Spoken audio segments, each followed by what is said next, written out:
Welcome to Kibbe on Liberty.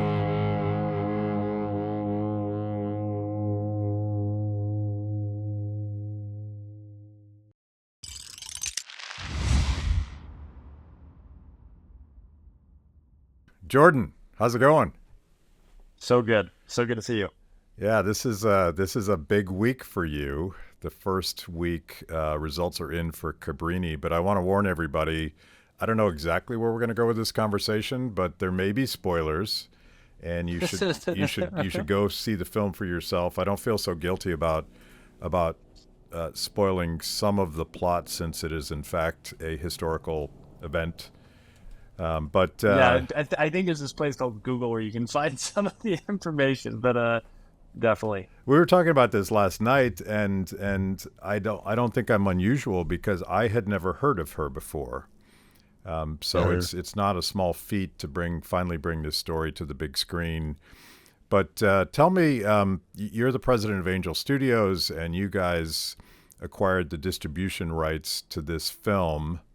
Um, how did this come about? Because this happened before your tremendous success with Sound of Freedom. So it's something you guys have been yes. working on for quite some time. Yeah, so we know we met the producer quite a while ago. I want to say this back in 2022, and Eustace Wolfington and Leo Severino and Jonathan Singer, the guys who produce this, they're incredible people. And we connected with them. We connected really, really well. But we were just launching our theatrical division. Like we hadn't even launched His Only Son, which is the first movie we put in the theaters that got top three in the box office, surprised everybody. But it was just a small little film. And in between that film and Sound of Freedom, we started having more deep conversations with them about, hey, what would it look like if we took this to distribution around the world? And the first thing we needed to know was, does the Angel Guild love it? That's always our first question. We want to know, does the Angel Guild love it? Because as founders and executives, no matter how much I love a project, if the Angel Guild, the 250,000 members around the world, don't say, yes, this is something we want, that it amplifies light, we can't take it on. And so it went sailing through the Angel Guild. They absolutely loved it. It was it's one of our highest scores we've ever seen. So, okay, we really want this. So when the Angel Guild gets excited about something, we get really excited about it because that means there's something really powerful here. And so we started talking to them more deeply, but the reality is it was kind of an uphill battle because this isn't a film, unlike Sound of Freedom, which was kind of rejected by Hollywood. This is a film that actually multiple major studios wanted. It's so beautiful, and it's so well done. Alejandro did such an incredible job. Not all the studios, but there were some major studios that were in the contending for it. And I remember Eustace, we went out to, Jeff Neal and I went out to his offices in Philadelphia, and we spent an entire day with him walking through what our strategy would be, how we'd handle this, and what we think the potential of this film is. And it was such an incredible day because we connected so deeply, both on an emotional and a spiritual level. And after, before Sound of Freedom came out, we ended up inking the deal with the Cabrini team for acquiring the worldwide rights. And I remember in a conversation with Eustace where someone was basically saying, hey, so why did you go with Angel?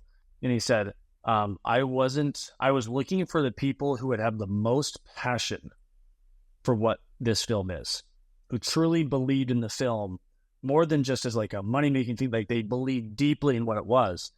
And he's like, and I found that in Angel. And that was touching because we had another producer one time say, he said, the reason I think Angel hits at such a high rate in terms of project after project after project, is he says, I've never seen a distribution studio put their entire heart and soul behind anything. Everything that you guys take on, you put your entire heart and soul on.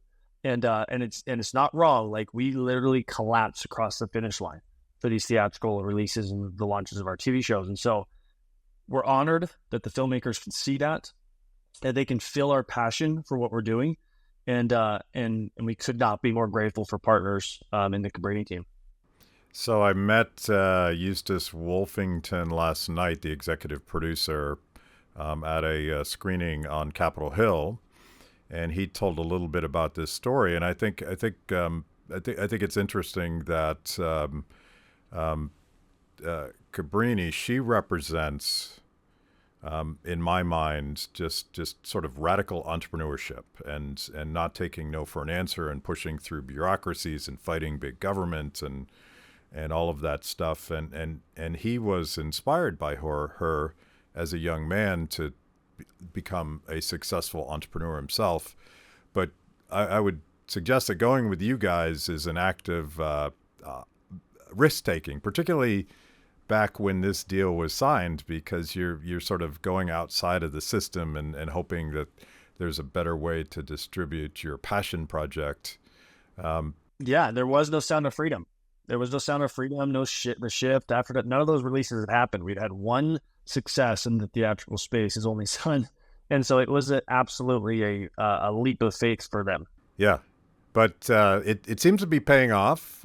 You guys had a pretty good week. I thought you were going to overtake Kung Fu Panda 4, but... That was never our expectation. This film we picked this weekend very intentionally because all through the month of March, there's not a lot of other huge films that are coming out and coming in April. And so we very intentionally went after International Women's Day for a couple of reasons, but one of them being that this film we knew, to get people to go see the film about a quote unquote nun is very, very difficult. But we knew that if we could get the locations and that we could fill up the first weekend seats in a meaningful way, that the word of mouth would start spreading on this because it's so beautiful and so powerful. And if you look at the ratings, from the audiences, this is the highest rated film from audiences on a wide release this entire year. It's 98% from audiences.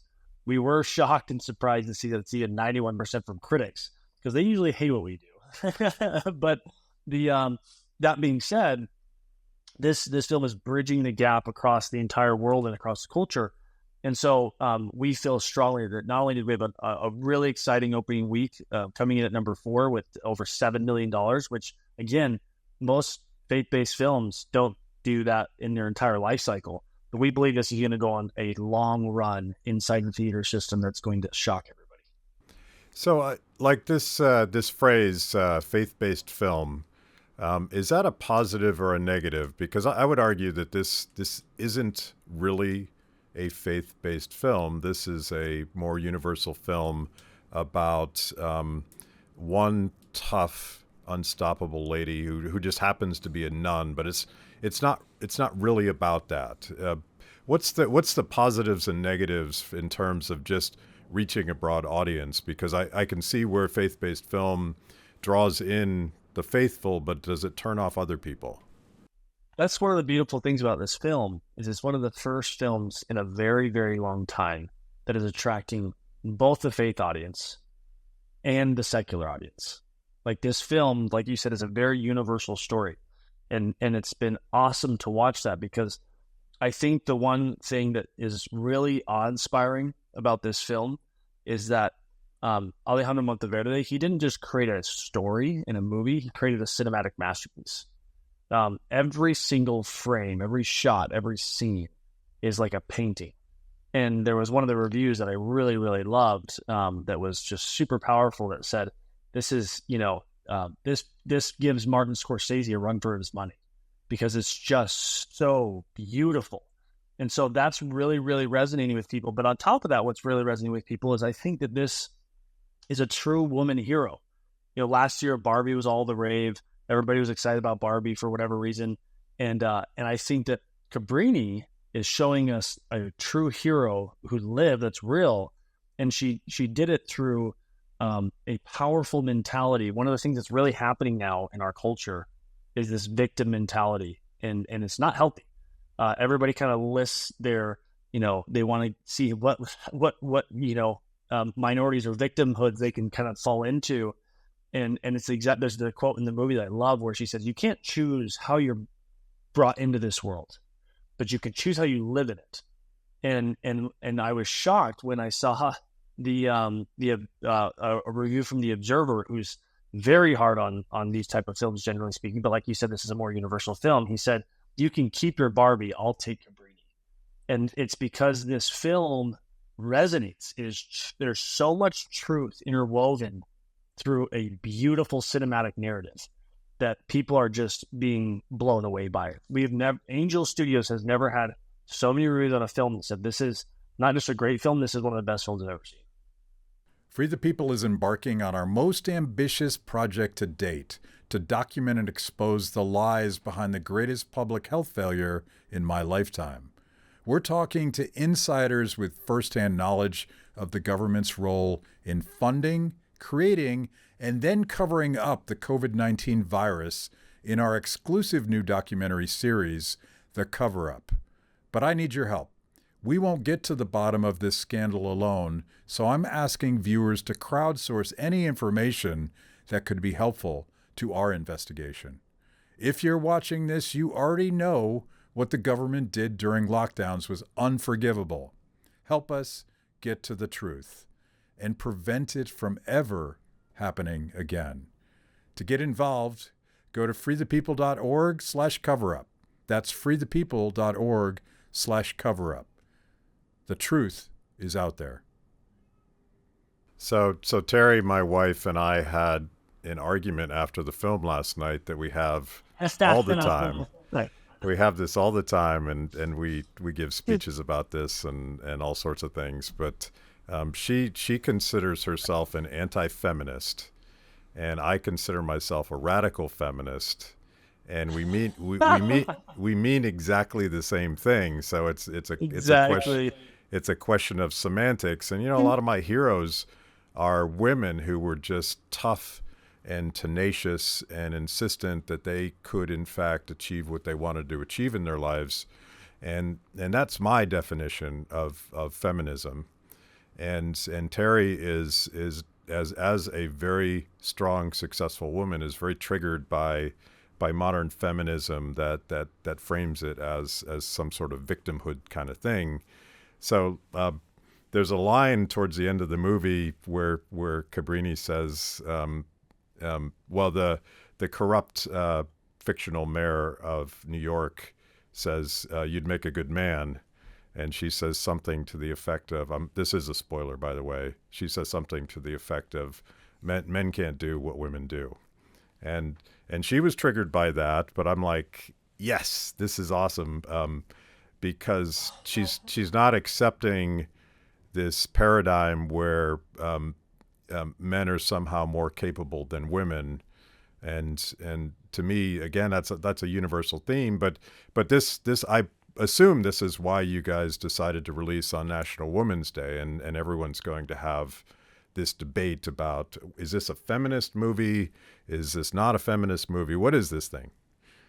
Yeah, it's interesting you say that, because I saw a comment on Twitter where it was like, is Cabrini woke? Like, what is this? And to me, the definition of woke, at least in its current incarnation, is victimhood, right? And this is the exact opposite of that. This is someone taking over their own life, doing it in a way that's so powerful. And that line is so powerful when you understand the story behind that line. Because Alejandro Monteverde, he truly wanted the world to understand that there is a distinct difference and complementary difference between men and women. And he built that line and a lot of the movie around that line to make sure people understood that, like, there is this idea that, men have to pretend to be, or women have to pretend to be men, and vice versa. Like, he wanted the world to understand that men and women are both so powerful, but they're distinctly different. They're different and complementary. And the moment we forget that as a society, we start to fall apart and crumble. And that we're both needed. And so one of the things I love about this film is that it didn't do any hating on men. There was obviously, the mayor who's the villain, but the majority of the men are nuanced, complicated people. They're not just one-dimensional men who don't have any person. Like, there's nuance there as to why they made their decisions they did.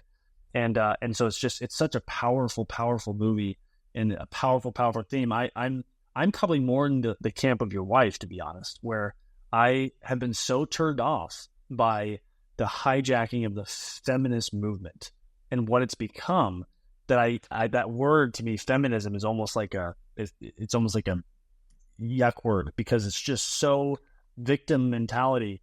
And this movie does so much to help people realize that that's not what this life is about. One of the things I love about Cabrini is she literally goes in and says, to everybody around her, she doesn't wait for the government to come solve her problems. She doesn't go wait for, people to come solve her problems for her. She goes and instigates and figures out how to solve those problems in a really, really powerful way.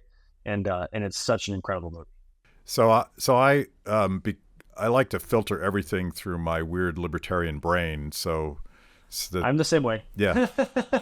the themes that I heard in this movie, and I wasn't necessarily expecting to hear these stories. I actually thought I was going to see a faith-based film about a Catholic nun that sort of pursues her faith and her beliefs and does all this stuff.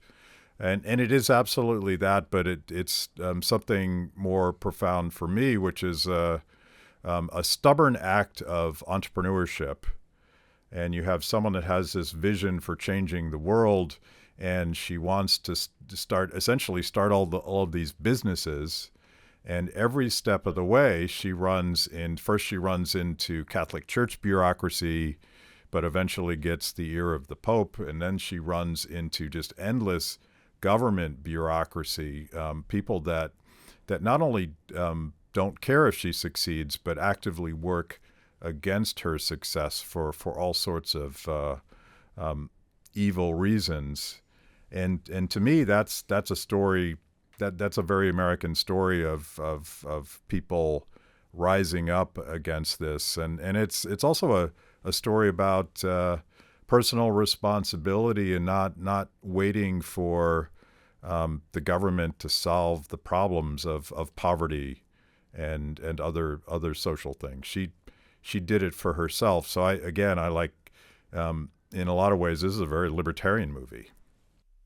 Yes, it is. Yes, it is. It really resonated with me because as an entrepreneur and libertarian to myself, I felt this deep connection with what she went through. And then watching her, without giving away too much, there's a scene where she's told by the leadership of the church that she cannot go raise money from Americans. She has to only raise money from Italian immigrants. And so she was just like, okay, well, instead of going and raising money directly for them, she goes and has the newspaper write a story about the plight of what's happening to the impoverished Italians. And it tugs at the heartstrings. And then she starts these private enterprises through orphanages and hospitals. And again, the government just at every turn is trying to shut her down. And I just like, I'm like cheering for her as an entrepreneur later time, like, just don't stop. You have to get to the end of this. And it's amazing. It is absolutely amazing because she truly built an empire of hope around the world that was as big as any empire built by even people like the Rockefellers, which is incredible. Thank you for joining me today on Kibbe on Liberty and for being part of our fiercely independent audience. Every week, my organization, Free the People, partners with Blaze TV to bring you this show. My guests bring smart perspectives on everything from current events to timeless philosophical debates. If you like what you hear, go to freethepeople.org/KOL and support Kibbe on Liberty so we can continue to produce these honest conversations with interesting people. Now, let's get back to it. Yeah, it became, and it sort of maps it out at the end of the movie, the global enterprise that she said she was going to create, and I think the Pope a little bit patronizingly said, "Good luck with that." Yeah, exactly. Because the vision was too big, and it was implausible in the world that she was living in. But then she did it anyway. Let's talk about production values, because I'm just spitballing here, but I have an idea for if you want to rebrand this film slightly. I think a better name than Cabrini would be The Nuns of New York. That's a great name. Invoking the great Martin Scorsese film, The Gangs of New York, because yes, when I'm watching it, it more than a little bit invokes that 5 Points vibe. Very subsistence, dirty, dangerous world that she arrived in, and it kind of looked like Gangs of New York, which is an impeccably um, uh, the the the the film itself, like the You feel look. like you're in the 19th century. You Yeah, feel like you're in the 1880s in New York every moment. and this film had a big budget. I think it was like a $50 million budget, but I don't know what Gangs of New York or Godfather, which also sort of invoked some of that imagery for me. It's still a budget film compared to some of the big boys. Is that right, or is Yeah, 50 yeah. So million this like a real film, deal? is it was a little less than that, but the film itself looks like $100 or $200 million budget film today, which is incredible. Like they made every dollar count and hit that screen as best they possibly could, because this film, it just, you walk into it and it's like, it's from the moment that you start. Anybody who's seen this film, if you haven't, get to the theaters, buy your tickets. But like the moment that first scene runs with the boy, you're just like, whoa, like what is going on? And you are hooked. And so it absolutely has that feeling of a Scorsese type film and production value. And my brother Neil said, this isn't like a motion picture, this is a motion painting. And part of the reason that that's really, really powerful, and the reason that the visuals look so stunning, is when Alejandro Monteverde took on this project, he said, I don't want to do a story about a nun. I have no desire to do this, but he felt called to do it. And he said, if I'm going to do this, I want to do it in black and white. And he built the sets. When you shoot in black and white and you do the lighting in black and white, you have to do it differently. You have to put more texture and layers, because color can kind of hide stuff in the production value. Whereas with black and white, you have to have a lot of layers, a lot of different type of distinct colors and textures in the background so that they pop onto the screen. And he wanted to do black and white because he didn't want the Cabrini to stand out from the rest of the film. He wanted people to forget that she was a nun. And so they did all their pre-production that way, and they got up to the week before shooting. And Eustace Wolfington comes in to the room and says, guys, I feel like this needs to be in color. And they're like, whoa, no, that doesn't, you can't just like change this on us last minute. We're shooting this in black and white. We built the sets this way, the lighting, everything was built this way. And he's like, no, I really feel like this needs to be in color. And they didn't have time to rebuild the sets or to do any of the changes that they want. They just shoot it all with the new lens in color, but with all that texture and all that rich production value that was built specifically for black and white. And it ended up becoming a gorgeous cinematic masterpiece. And this isn't just me saying this. This is the audience is scoring this at 98% across the board. It's close to being one of the top rated films in history. On the IMDb list, it's hitting up on that top 100 list because it's so beautiful. And it was a last minute strategy change where they went from black and white. We're going to shoot this in black and white too. This needs to be in color, and it ended up creating something so unique that has never been done before. Perhaps they accidentally discovered a new technique for creating. Yeah, Yes. yeah. You talked about this, and I know the last time we had a conversation a couple years ago at Freedom Fest, I think we talked a lot about the Angel Studios Guild. Talk about that. Talk about that model, because I think the sort of broader conversation that we haven't touched on here is how you're disrupting the industry by engaging both consumers and essentially crowdsourced investors to work on projects that sort of break the Hollywood model. Explain to people in more depth, because I think the Guild has evolved quite a bit since the last time we talked anyway. Yeah, it has. It's the Guild is such a unique thing because we believe that the problem in Hollywood isn't a problem with actually the productions. The productions are incredible. They're the greatest storytellers that the world has ever comprised in the history of the world. The problem's in the gatekeepers. There's a gatekeeper problem that they're picking stuff that is not what should be made or needs to be made. It's very nihilistic.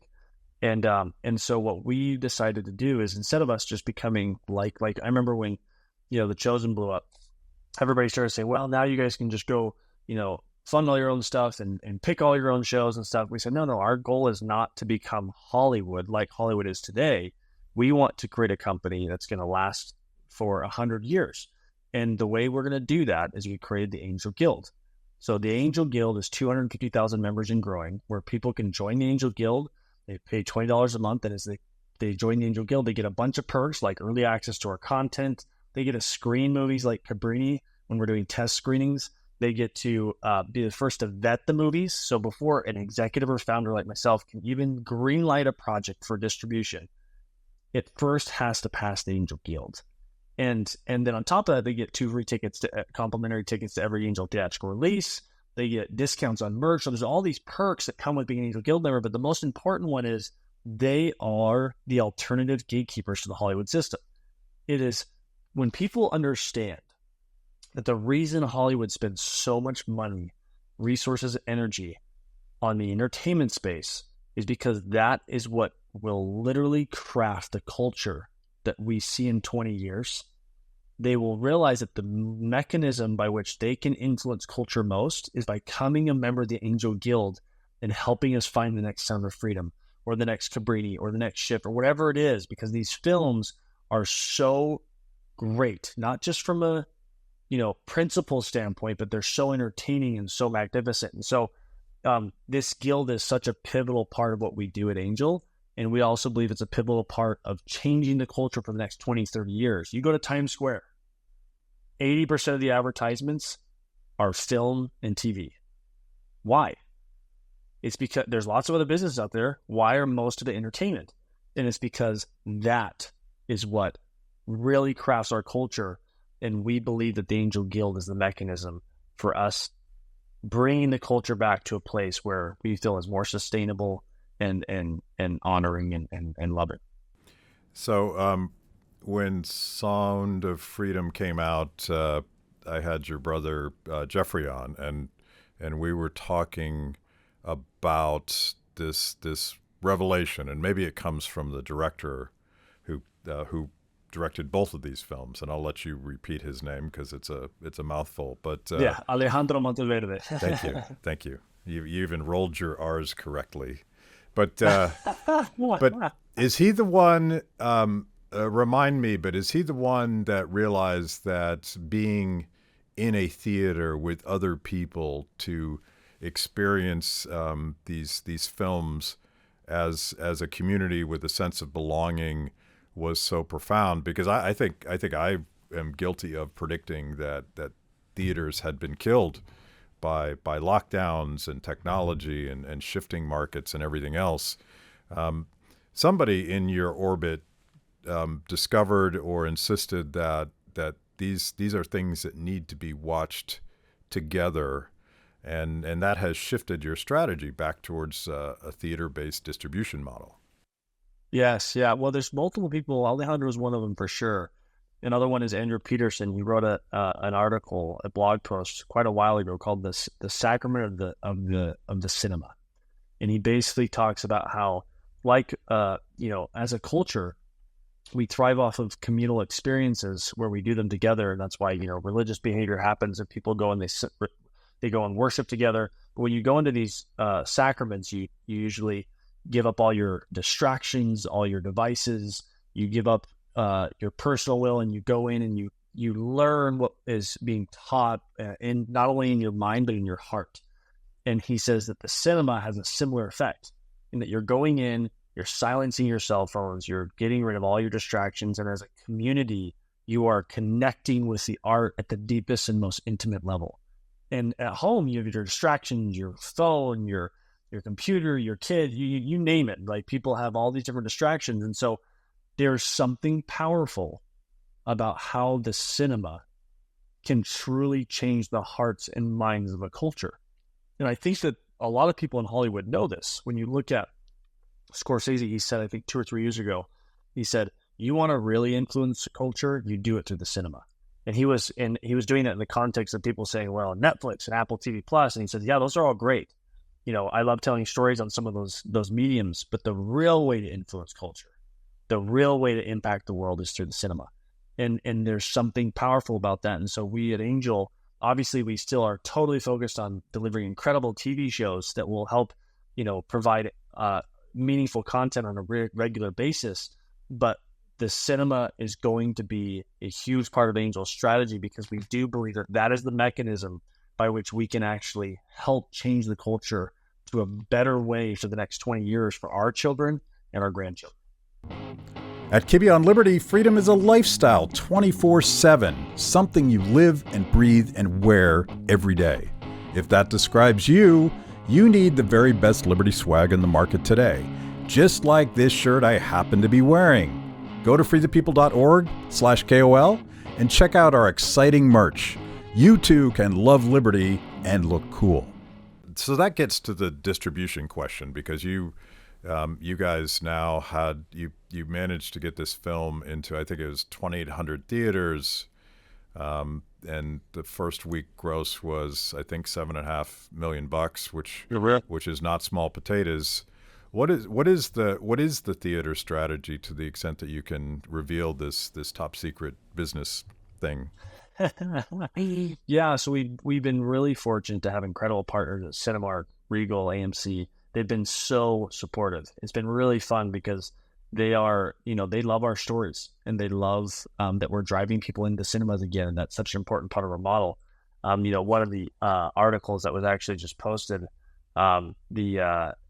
recently is there's a conference called CinemaCon, which is it's where all the theaters kind of congregate and show up, and we are the title sponsor of CinemaCon this year. As a matter of fact, IndieWire posted an article that said, while Apple and Amazon talk about supporting theaters, it is Angel Studios that will present at CinemaCon, and that we are leaning into this and into this relationship, because we do believe strongly that this is so powerful about getting our stories out there. And it is our tendency to zig when others zag. So while everybody's pivoting away from the theatrical model, we understand the power of cinema, and we look at it as an incredible opportunity for us to access a massive audience. The Angel Guild approved Sound of Freedom, for example, in Cabrini. It approved Sound of Freedom. Only 1,000 people randomly were sampled around the nation, and they said, yes, this has to come out. And because of those 1,000 Guild members, there are over 30 million people that saw it in cinemas around the world. On our best estimates, there are tens of millions that saw it on Amazon Prime when it hit Amazon Prime, because it was in the top 10 and #1 movie on Amazon Prime for a while. And so this is impacting culture around the world. Although the industry of entertainment is a $750 billion industry, and only $50 billion of that is from the cinema of $50 billion is the tip of the spear that influences all the rest. It is the mechanism for which culture is influenced and made. So do you almost wish that Cabrini was trashed by establishment media the same way that that Sound of Freedom was? Because it generated so much buzz, and I'm sure some people are like, well, they don't want me to see this, so I'm going to go see it. It cuts both ways, for right? Sure. It does. And we're totally fine with the movie just, resting on its own laurels. Like I said, it's not Sound of Freedom in its own event that just blew up in the zeitgeist, and Cabrini's going to have its own path to being a box office success and IP that's successful down in downstream windows. And so we're really excited about it. There's lots of ways to carve that out, but I will be honest, I have been surprised by the positive reviews from critics. That it has blown me away. I remember when the first one came in, it was from the Hollywood Reporter, and they were like, this is a great movie. I was just like, what? They have been the most critical about Angel and what we're doing out of almost anybody. And I was like, Hollywood Reporter saying this is a great movie. So we've been blown away by the response from both the audience and critics. But that's not a bad thing. This is going to have a long, long life cycle in the theaters, and it's going to be seen by millions and millions of people around the world. So we're fine with it going this way or the other way. But you definitely don't, get that angry about controversy, especially when it's totally manufactured and ridiculous. Yeah, I saw a couple of reviews of Cabrini that said, I thought I was going to hate this because it's being distributed by those Angel guys, but you know what? It was a good film. Um, Yeah, exactly.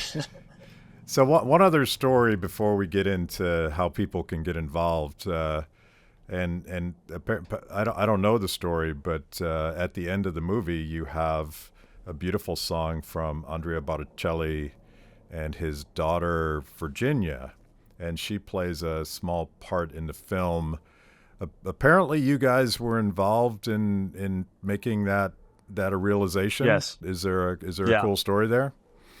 There is a really cool story there. They had actually Andrea Bocelli's daughter, Virginia Bocelli. She's in the movie, and so they had a good relationship with her, and they tried and tried and tried for months and months and months to get them to do a song, and it just for whatever reason wasn't working out, and so we said, hey, if we can make this happen, it's got to happen because it's such an important song, and it's such a like Andrea is such an icon in the world. And so we put all of our resources behind it. Our head of music, his name's Ryan Sesden. He helps with the La La Land and many other incredible soundtracks around the world.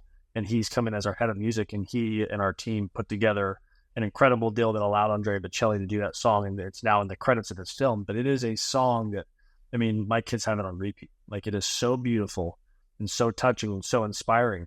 But it was amazing because we made up our mind that we were going to go get the song with Andrea and his team about 3 weeks before we had to deliver the files to the theaters, the DCP. And that is not enough time to pull that together. And by a miracle, Ryan was able to get not only connected with their team, get a deal in place, help them shoot the music video. We edited the music video and got the entire thing launched in a matter of weeks. And that just doesn't happen. It's incredible. Yeah. I would assume that in and of itself is a form of guerrilla marketing where people are gonna hear this song over time and sort of follow the breadcrumbs back to find the movie after they find the song.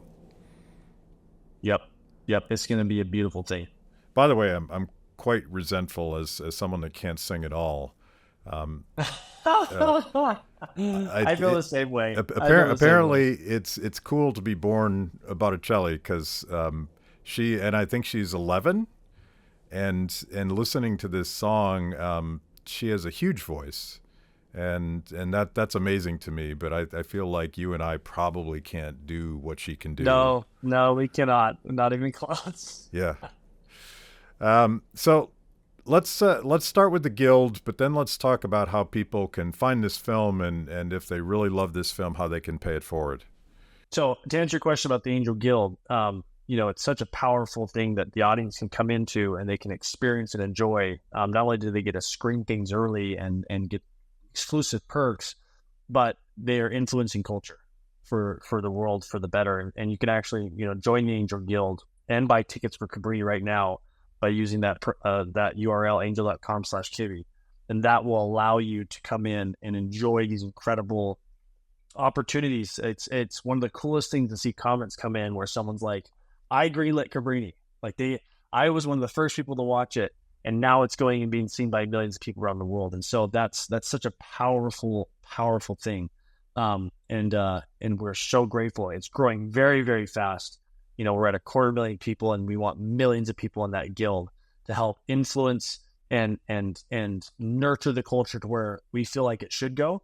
And we also think this is going to be more sustainable because, again, we're humans.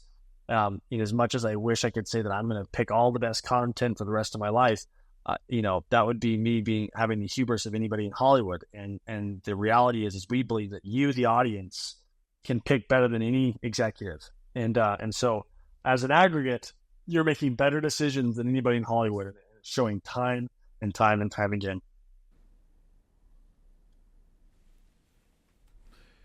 So explain Pay It Forward, because this is a model you used so successfully during Sound of Freedom, and I've seen the ads, but tell people, like, once they see this and they decide this is something I want to help other people reach? What is the pay it forward function? Yeah, the whole idea behind Pay It Forward was the idea that if you are touched or love something, just like you're in a Starbucks line and you go, man, I'm going to pay for the person behind me their drink. This is that opportunity where when you're in the theater and you love the film, you can at the end of the film scan the QR code that pops up, pay it forward so someone else who wouldn't otherwise see this can see it. And then if you're someone who can't afford to go to the theater, like me as a child when I was growing up, you can go to angel.com/free tickets and get your own free ticket. There are literally thousands upon thousands upon thousands, tens of thousands of tickets that have been paid for by other people, and we want you to use them. That is what they're there for. And so please, if you can't afford it or wouldn't otherwise go see this film, go get a free ticket. But if for some reason you're so inclined and you feel like you were inspired and touched by this movie, pay it forward so other people can experience this. It is a very powerful model that allows for us to spread these messages to all corners of the earth. Okay, Jordan. Congratulations on a good first week. I'm not going to hold it really against grateful. You that you didn't beat Kung Fu Panda 4. Honestly, and I'll get a lot of haters for this, but I couldn't even get through Kung Fu Panda 1, so I'm not the target audience for Kung Fu Panda 4. And our guerrilla marketing is totally different. They'll spend $100 million on marketing a film, and we spend fractions of that and get the results we do. So we're really, really grateful. Okay, we'll talk again when the next blockbuster comes up. Awesome. Appreciate it, guys. Thank you. Thanks for watching. If you liked the conversation, make sure to like the video, subscribe, and also ring the bell for notifications. And if you want to know more about Free the People, go to freethepeople.org.